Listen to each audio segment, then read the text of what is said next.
Big TV భక్తి సమాచారం WhatsApp ఛానల్లో జాయిన్ అవ్వండి. అన్ని విశేషాలు ఎప్పటికప్పుడు తెలుసుకోండి.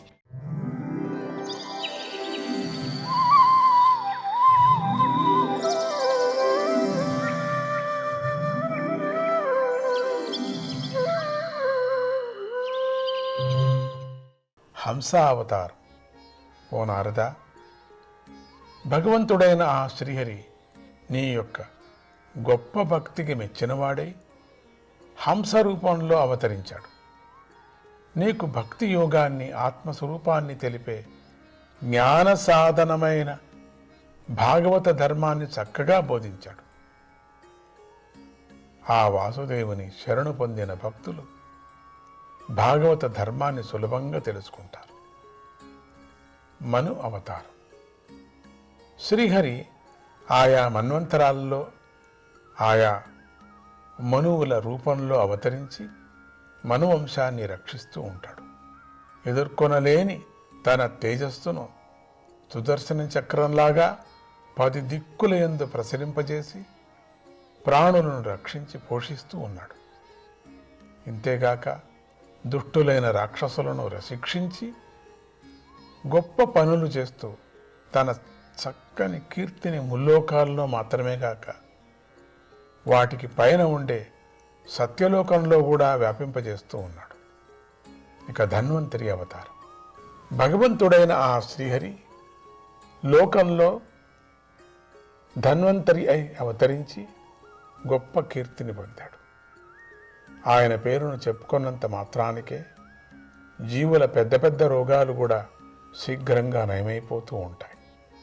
ఆయన దేవతలకు అమృతాన్ని, ముసలితనము, మరణము లేని జీవితాన్ని ఇచ్చి తన నుండి అపహరింపబడినటువంటి యజ్ఞ భాగాలను తిరిగి పొందాడు.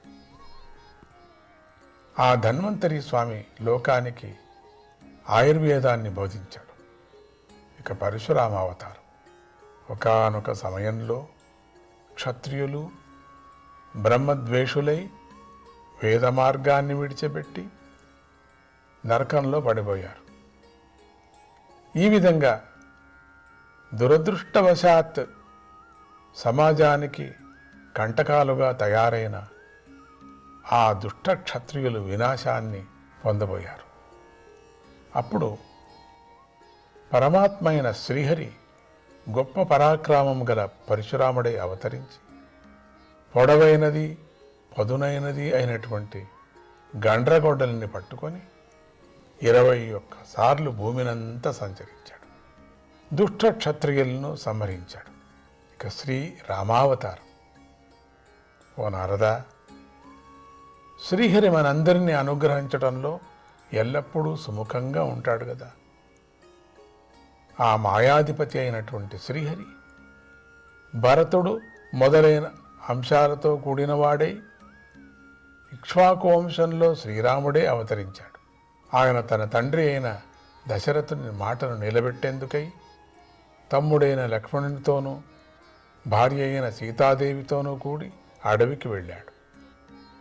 అక్కడ రావణాసురుడు ఆయనతో విరోధించి వినాశాన్ని పొందాడు. శ్రీరాముడు రుద్రుడిలాగా శత్రువైన రావణాసురుని నగరాన్ని దహించి వేయాలి అనుకున్నాడు. ఆయనకు దారిలో అడ్డంగా నిలిచిన సముద్రుడు భయపడి వణికిపోయాడు. తమ ప్రియ భార్య అయిన సీతాదేవి తనకు దూరంగా ఉన్నది అనే కారణంతో శ్రీరాముడి హృదయం క్షోభించి ఆయనలో కోపం చెలరేగుతుంది. ఆ కోపం వల్ల ఆయన కళ్ళు ఎర్రబడ్డాయి. అటువంటి కళ్ళతో ఆయన చూస్తూ ఉండగా ఆ నేత్ర తాపాగ్ని మొసళ్ళు, పాములు, తిమింగలాలు మొదలైన సముద్ర జంతువులు సహించలేకపోయాయి. అప్పుడు వెంటనే సముద్రుడు శ్రీరాముడికి దారి ఇచ్చాడు.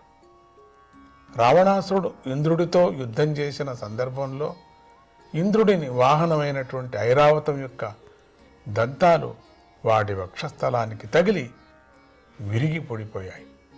ఆ దంతాల ముక్కల కాంతితో దిక్కులు తెల్లగా మారిపోయాయి. ఆ దిక్కులను రావణాసురుడు పాలించసాగాడు. అటువంటి రావణుడు గర్వంతో అట్టహాసం చేస్తూ యుద్ధరంగంలో సేన మధ్యలో గంభీరంగా అటు ఇటు తిరుగుతూ ఉండగా శ్రీరాముడు కేవలం తన ధనస్సు యొక్క ఠంకార ధ్వనితో మాత్రమే వాడి అట్టహాసాన్ని, దానితో పాటు వాడి ప్రాణాలను కూడా హరించి వేశాడు.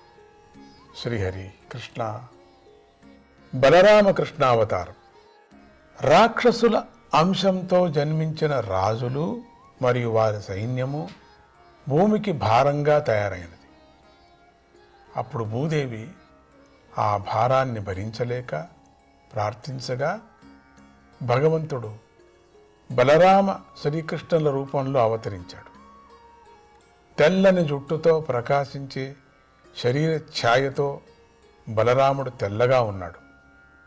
నల్లని కేశాలతో శ్రీకృష్ణుడు నల్లగా ఉన్నాడు. ఆయన సాక్షాత్ పరమేశ్వరుడే అయిన ఆ విషయాన్ని సామాన్యులు తెలుసుకోలేకపోయారు. ఆయన ఆ విధంగా రహస్యంగా ఉంటూ తన మహిమను ప్రకటించే అనేక లీలలను చేశాడు. శ్రీకృష్ణుడు పిల్లవాడిగా ఉన్నప్పుడే పూతన అనే రాక్షసిని సంహరించాడు. 3 నెలల వయస్సులో ఆయన పెద్ద బండిని తల్లక్రిందులుగా పడవేశాడు.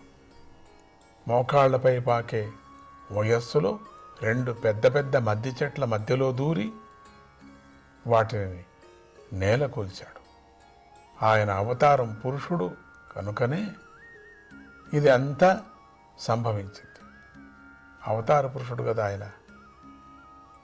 అలా కాకపోతే సంభవించి ఉండేది కాదు. నందగోకులంలో విషముతో కలిసిన నీటిని తాగి పశువులు వాటిని కాపలా కాసే గోపాలకులు కూడా ప్రాణాలు విడిచిపెట్టారు.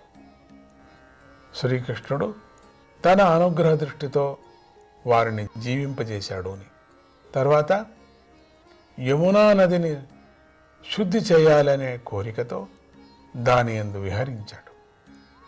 అక్కడ విషబలంతో చాలా చంచలమైన నాలుకలు గల పెద్ద సర్పాన్ని ఆ నది నుండి వెళ్ళగొట్టాడు. ఇది సామాన్యులకు వీలయ్యే పని కాదు. నందవ్రజంలో జనులందరూ ఒక రాత్రి వేళ గాఢంగా నిద్రపోతూ ఉండగా వేసవికాలం వేడికి ఎండి ఉన్న ఆ అడవిలో దావాగ్ని పుట్టి నలుదిక్కలా వ్యాపించింది. అందరూ తమకు మృత్యువు దగ్గర పడింది అని నిశ్చయించుకున్నారు. ఇంతలో తెలియటానికి వీలులేని పరాక్రమం గల శ్రీకృష్ణుడు బలరాముడితో కలిసి వారిని కళ్ళు మూసుకోమని చెప్పి ఆ దావాగ్ని నుండి రక్షించాడు. ఇది శ్రీకృష్ణుడి యొక్క దివ్యమైన లీల. ఒకసారి పిల్లచేష్టలు చేస్తున్న బాలుడైన శ్రీకృష్ణుడి అల్లరిని అరికట్టాలని తల్లి అయిన యశోదామాత ఆయనను తాడుతో కట్టే ప్రయత్నం కూడా చేసింది. కానీ ఆమె ఎన్ని తాళ్ళు తెచ్చినా కూడా అవి ఆయన నడుముకు సరిపోలేదు.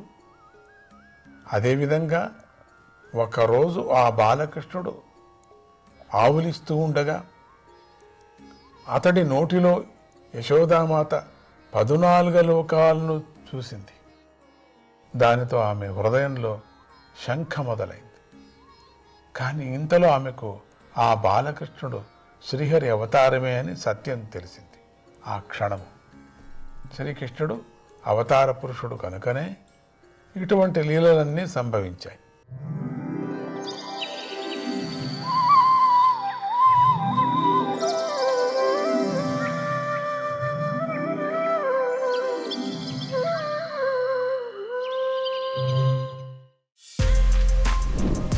For more videos like this, subscribe Big TV channel.